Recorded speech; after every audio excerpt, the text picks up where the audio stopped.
Welcome to the official podcast of Vienna Shadows, a group whose influence stretches back centuries beneath our city's historic buildings. Episode by episode, we investigate the mysteries and legends of Austria's famous capital. Lean back and enjoy the show. Okay, so Vienna, all right, when you picture Vienna, you think like palaces, all gleaming music swirling around you, waltzes, that sort of thing. It's a city that just oozes with like this, established grandeur. Yeah. But what if underneath all that, there's another layer, something you can't really see, something that's shaped by the very ground Vienna sits on? You know what I mean? Our sources for this deep dive are hinting at a hidden dimension to the city, and it's all about these fractures way down in the earth. Yeah, that's right. Today we're going deep into the geological fault lines of Vienna. Ooh. We've got this report that really dives into a pretty fascinating question.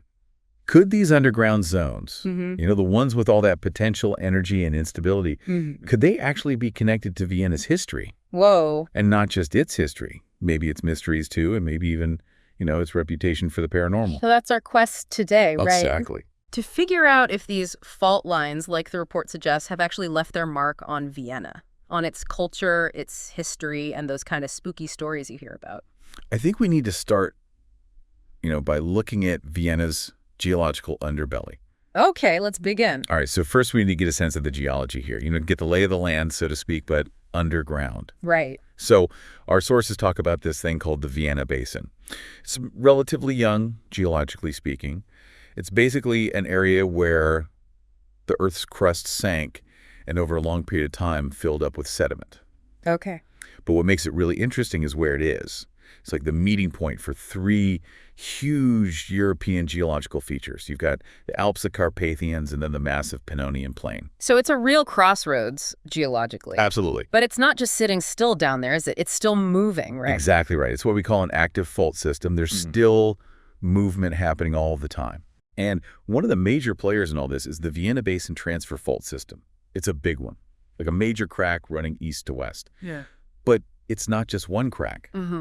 The main part of it slides horizontally, but there are also 6 smaller cracks branching off from it. We call them normal faulting splay faults. And these are the ones that are really important to what we're looking at because they run right under the city. Whoa, hold on. 6 of them right under Vienna. That's right. Wow. That's a bit unsettling when you think about it, being up here and knowing that there are these active faults right below. Yeah, it's definitely something to think about. So the report specifically mentions a couple of these faults, the Aderkla and the Searing faults. What's the deal with those? So those are what we call normal faults. It means one block of Earth has moved downwards compared to the one next to it. Okay. It's kind of like the crust is stretching in a way. Uh-huh. But here's the thing. They're not ancient history. We've got evidence that they've been active fairly recently. They've actually moved layers of rock that formed during the Pleistocene epoch. And that's pretty recent in geological terms. And get this, they've even changed the courses of some local streams. No way. Yeah. And these two, the Aderkla and Searing faults, are right there in Vienna and Lower Austria. So the action's not just happening directly under the city then, is it? The report mentions some other pretty big faults further out. That's right. On the western edge of the Vienna Basin, we've got the Steinberg and Leopoldsdorf faults. Now, these are interesting because there's been a lot of vertical movement along them, like significant shifts in the Earth's crust. Wow. And then there's another structure called the Schwechat Deep, which is linked to the Leopoldsdorf fault system. And it shows signs of pretty recent geological activity, too. So under all the beautiful streets and buildings, there's this whole hidden landscape that's constantly moving and shifting. It's kind of mind-blowing. And the report even talks about the shape of the Vienna Basin, right? It does. It describes it as rhomb-shaped. Like a diamond, kind of a tilted square. Oh, right. With these deep areas separated by higher ground. And the interesting thing is that most of the faults are concentrated along the western edge of this rhomb.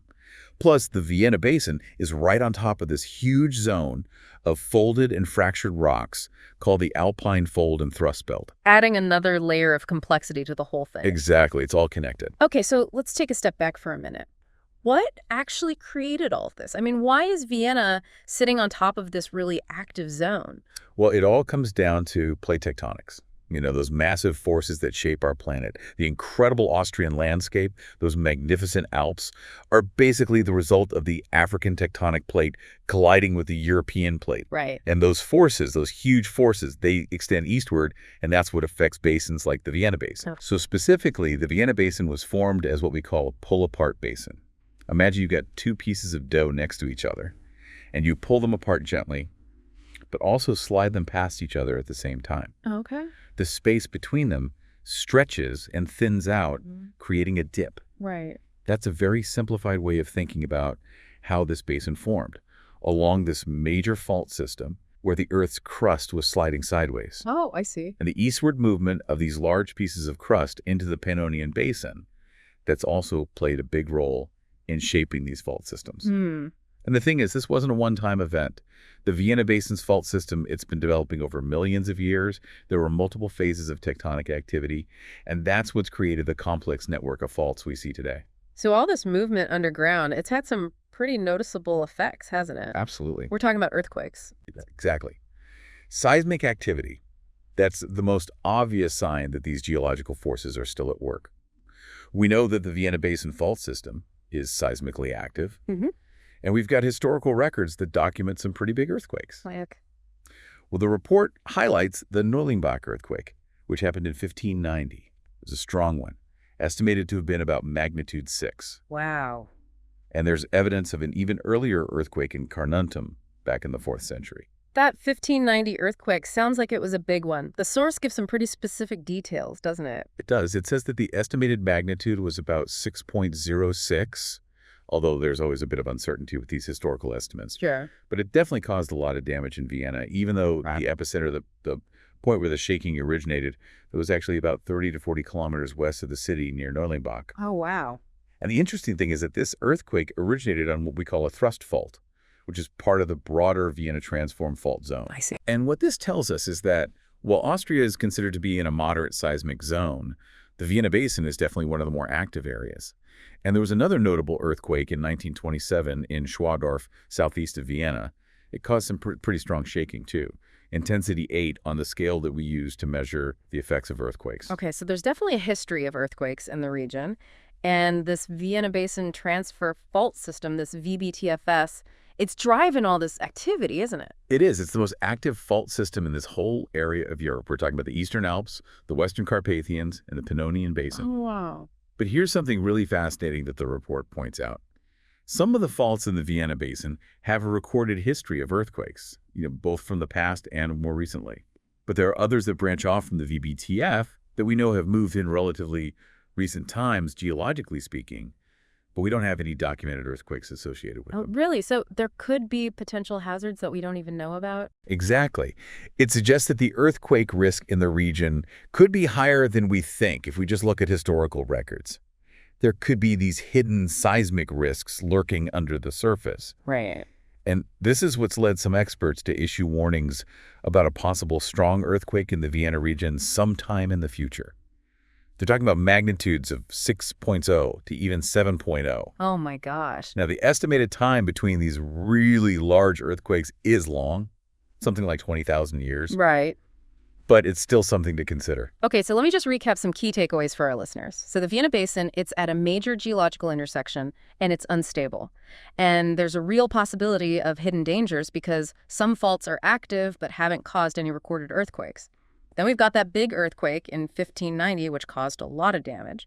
And finally, just because some faults move slowly and we haven't had a major earthquake recently, doesn't mean that we're in the clear in the long run. It's a great summary. Now, Vienna's a city that's full of history. And where there's history, there are usually legends and ghost stories too, right? Definitely. So do our sources say anything about connections between these stories and the geological stuff we've been talking about? Well, Vienna's got a lot of ghost stories, that's for sure. Yeah. And our report talks about some well-known spots like Blitkass, the Hungarian House, and that creepy Friedhof der Namenlosen, the Cemetery of the Nameless. Ooh, yeah, I've Yeah. heard of that. These places all have their legends, usually based on historical events or tragedies that have stuck in people's minds. Right. But there's one place that really stands out. It's called the Katzenstei House. And it's got a particularly interesting history, maybe even a geologically relevant one. Okay, what happened there? It's had a lot of bad luck, this building. Uh-oh. There was a fire, And then most importantly, it collapsed during that big earthquake in 1590. Ah, during the earthquake. Right.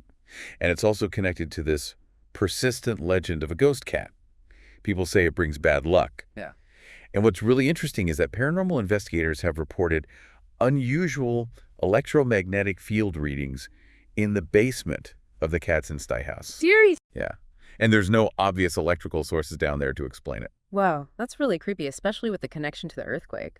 Okay, but what about some of Vienna's other famous legends, like the basilisk or the White Lady? Do our sources say anything about those being linked to earthquakes or fault lines? Not really. It seems like those stories are more connected to general folklore or specific historical events that don't have anything to do with geological activity. So there aren't a ton of direct connections between specific paranormal happenings and the fault lines in our sources. Most ghost stories seem to come from historical events or just folklore. But that Katzenstein house, that's a potential cultural link, right? It is. It's possible that a major geological event like the 1590 earthquake actually contributed to the paranormal beliefs associated with that specific place. Yeah, that makes sense. And think about it from a psychological point of view. Living in a region where, there are earthquakes, even if they're not that frequent, that can create a sense of vulnerability. That underlying anxiety might make people more likely to interpret unusual events through a paranormal lens. Yeah, I can see that. So the fact that these fault lines are hidden under the city, those unseen forces could also metaphorically connect to occult beliefs about underground energies, the kind that are said to influence the world above. That's a good point. It's like this invisible network underground mirrors these unseen spiritual forces. Exactly. So while our research doesn't explicitly connect specific paranormal events to the fault lines, the Katzenstein house, and that potential for underlying anxiety in a seismically active area, they both point to something interesting. What's that? A cultural tendency to connect seismic events with supernatural beliefs. And on top of that, Vienna's got a thriving ghost tour scene. True. Which shows a real cultural fascination with dark history and supernatural stories. And that could also kind of align with the idea of hidden forces at play, maybe even malevolent ones, sort of like those unseen geological forces we've been talking about. Okay, so let's shift gears a bit and talk about folklore. We touched on it with those ghost stories. But does Viennese folklore, generally speaking, actually mention fault lines or earthquakes specifically? Well, based on our research, not really. It seems like Viennese folklore doesn't really talk about fault lines directly. For example, there's that famous legend of the basilisk, that creature that supposedly terrorized Vienna. Right. That story is connected to a particular time and some specific beliefs. But there's no mention of earthquakes or geological faults in the material we've looked at. But we keep coming back to that Katzenstein house and the 1590 earthquake, right? We do. And that seems to be a pretty clear case where a seismic event, the collapse of that building, actually became part of the local lore. It added to its reputation for bad luck and to the story of the ghost cat. Interesting. Now, in broader Austrian folklore, there are stories about witches on mountaintops, which you could maybe interpret as a metaphorical link between the supernatural and geology. Yeah. But our research doesn't directly connect that to fault lines specifically. So direct mentions of faults might be rare, but have earthquakes maybe influenced Viennese culture in other less obvious ways, like through art or architecture, for instance? Actually, there are a couple of interesting examples that our report brings up. So back in the 15th century, there was this recoilable, which is a kind of religious artwork. Mm-hmm. It was created in Vienna after an earthquake damaged the church choir where it was originally supposed to go. Really? Yeah. So that shows a pretty direct impact of an earthquake on art and culture. Yeah, that makes sense. And then there's this really fascinating interpretation of the roof tiles on St. Stephen's Cathedral. Some people have suggested that the pattern of the tiles actually resembles earthquake waves. Whoa, hold on. Really? Yeah, it's just a theory, but it's an interesting one. It is. It hints at a possible historical awareness of seismic activity in Vienna, Right. and that maybe this awareness subtly influenced the architectural design. Maybe as a symbolic gesture or even a way of trying to create a sense of stability. That's amazing. Imagine earthquake waves subtly echoed in such an iconic building. Right. And Vienna wouldn't have been immune to the way people in Europe reacted to big earthquakes, would it? Definitely not. I mean, think about the Lisbon earthquake in 1755. Yeah. That was devastating. It had a huge impact on European thought and culture. And even though it didn't happen in Vienna, It was widely reported and discussed in the news, in philosophy, in literature, in art. Right. And that just goes to show how a major seismic event, even one that happened far away, could shape cultural and intellectual discussions across the continent. Yeah. And, Vienna would have been part of those conversations for sure. Yeah, definitely. And let's not forget about the 1590 Neulengbach earthquake. That was the strongest one we know of in northeastern Austria. It was a major event. Yeah. And it almost certainly had an impact on local stories and beliefs over time, even if we don't have all the specifics in our sources. It's fascinating to compare this to how other cultures have dealt with earthquakes in their folklore. Our report talks about that a bit, right? It does. And it's interesting to see the common threads. In a lot of cultures, people have attributed earthquakes to these giant mythical creatures that live underground. Like in Japan, there's the Namazu, which is this giant catfish. And in Albania, they've got the Kulshedra, which is this dragon-like being. Oh, wow. And all these myths, they share this idea of a powerful hidden force that's making the ground shake. Another common theme globally is interpreting earthquakes as omens or divine judgments.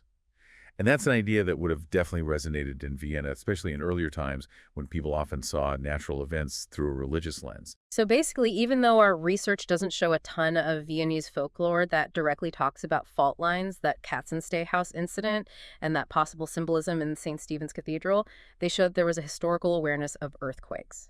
And when we compare this to other cultures, we see this universal human tendency to create myths around earthquakes, usually involving hidden powerful forces.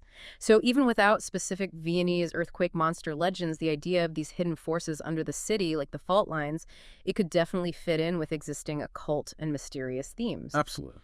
Okay, so now let's think about the social structure of Vienna. Do our sources say anything about a connection between these fault lines and social divisions in the city, or maybe some influence on important historical events? Well, our research is pretty clear on this one. It doesn't mention any rumors, conspiracy theories, or evidence that directly links Vienna's fault lines to social divisions in the city. The sources mainly talk about things like racial integration and housing, the inequalities that were made worse by the pandemic, and historical tensions from the turn of the 20th century, tensions around identity and economics. Right. But none of that stuff mentions geological faults at all. Okay. What about that phrase cultural fault lines? We hear that sometimes. Is that connected at all to the actual geological fault lines we're talking about? Good question. But it seems like cultural fault lines are just a metaphor. It's used to describe political and cultural divisions in other places like Trieste and Istria, or even to talk about problems within a family. It's completely separate from the real fault lines in Vienna. I see. So what about any influence on major historical events? Could the fault lines have played a role in things like the Battle of Vienna or the Congress of Vienna? Again, our research doesn't show any evidence of that.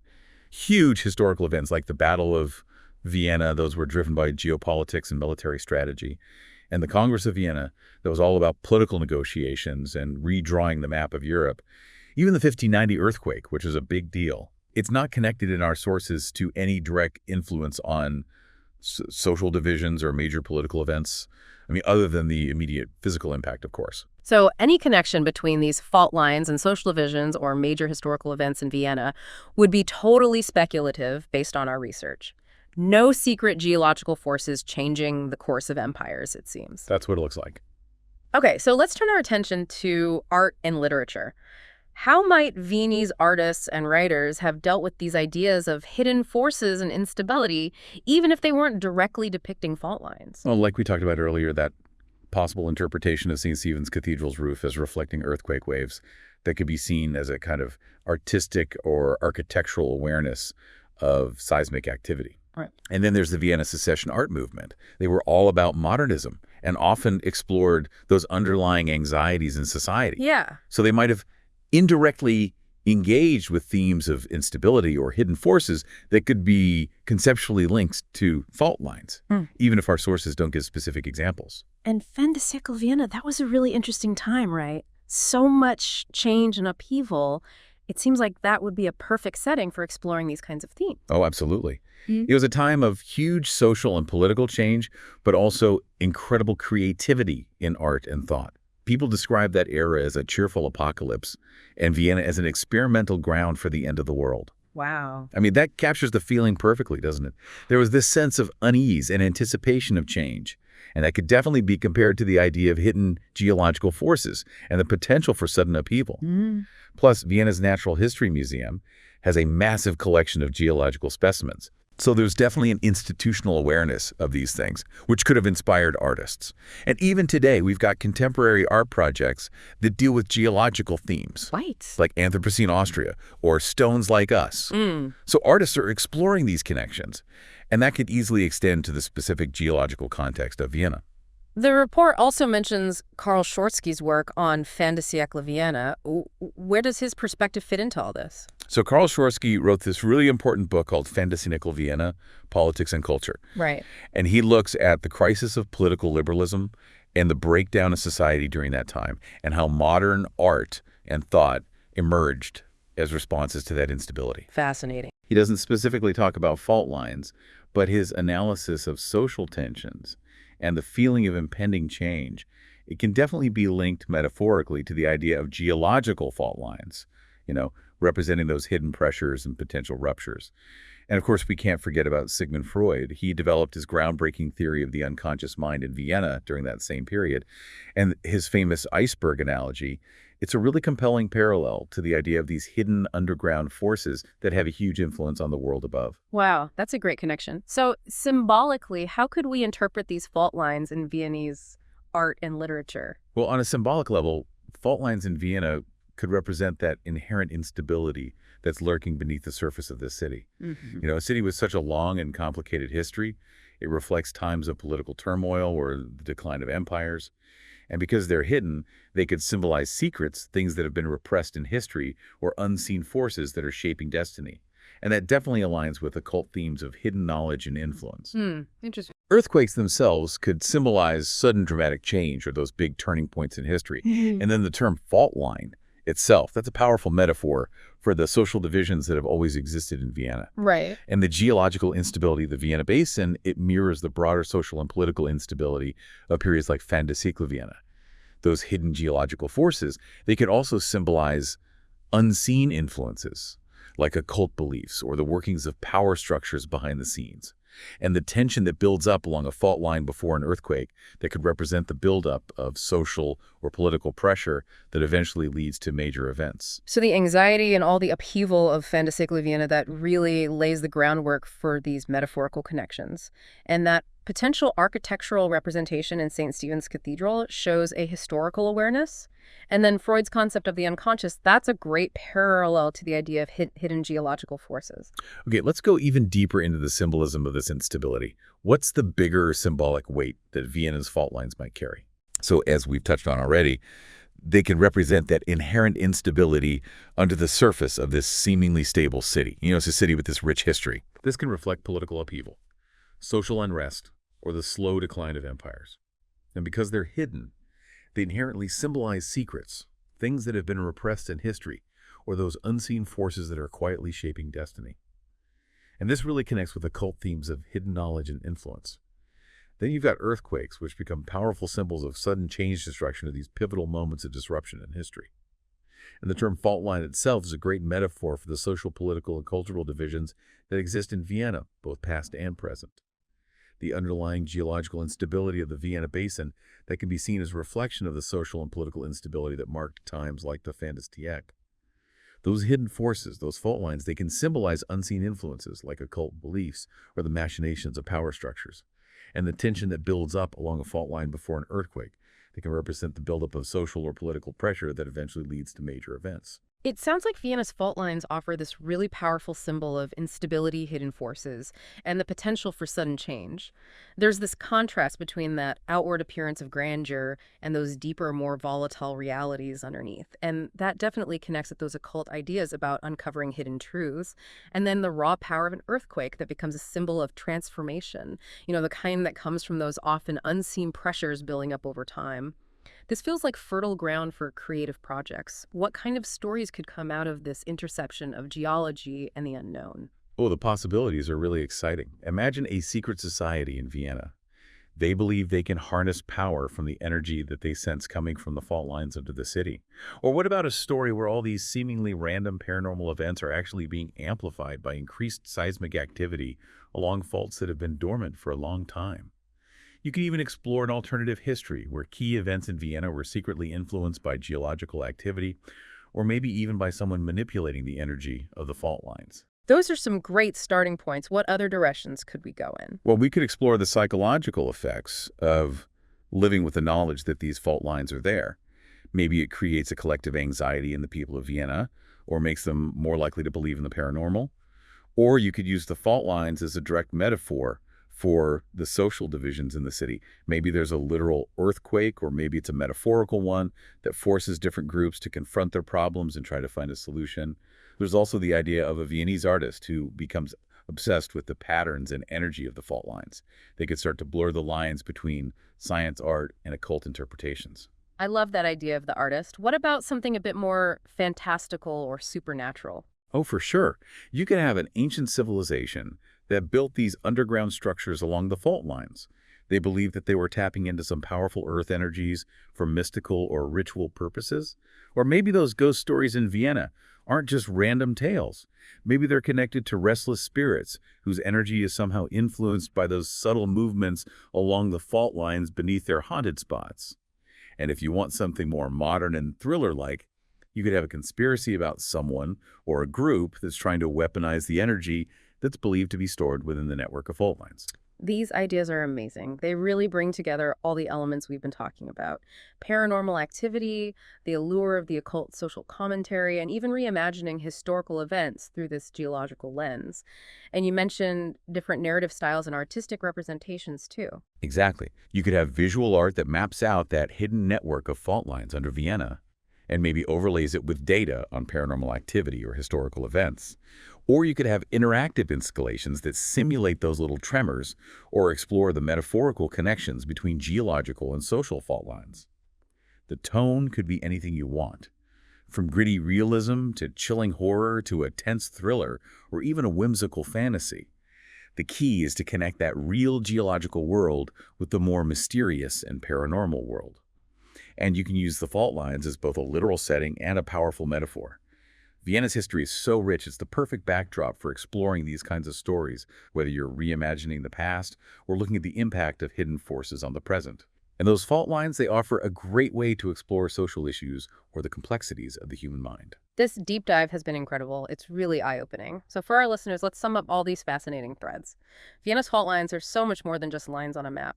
They're a really powerful metaphor for the often invisible forces that shape our world. That's right. The idea of these hidden geological forces, it's a mirror for those social, political, and even psychological tensions that build up over time and then erupt and cause big changes.